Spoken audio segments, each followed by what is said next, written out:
করছে। যদি বঙ্গবন্ধুর মূর্তি, বঙ্গবন্ধুর ভাস্কর্য হারাম হয়ে থাকে, আবু সাহিদের মূর্তি সেটা হারাম হবে না কেন?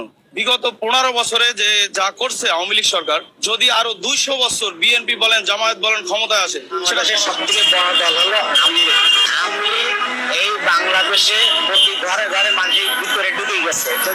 কিভাবে ঢুকে গেছে? প্রতি ঘরে ঘরে কারেন্ট 10 টাকা থেকে 7 টাকা করে একটা মিটারে কারেন্ট পাইছে।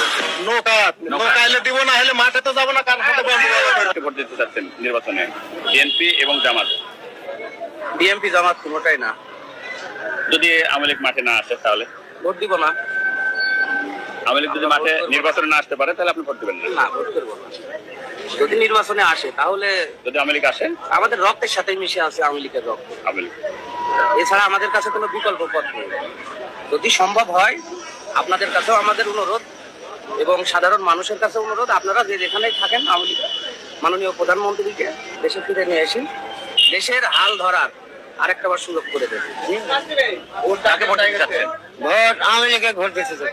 আওয়ামী লীগ যদি না আসে মাঠে, ভোট যদি না আসে তাহলে ভোট দেবো না, যাবো না। হ্যাঁ, কাকে ভোট দিতে চাচ্ছেন? আমি আওয়ামী লীগ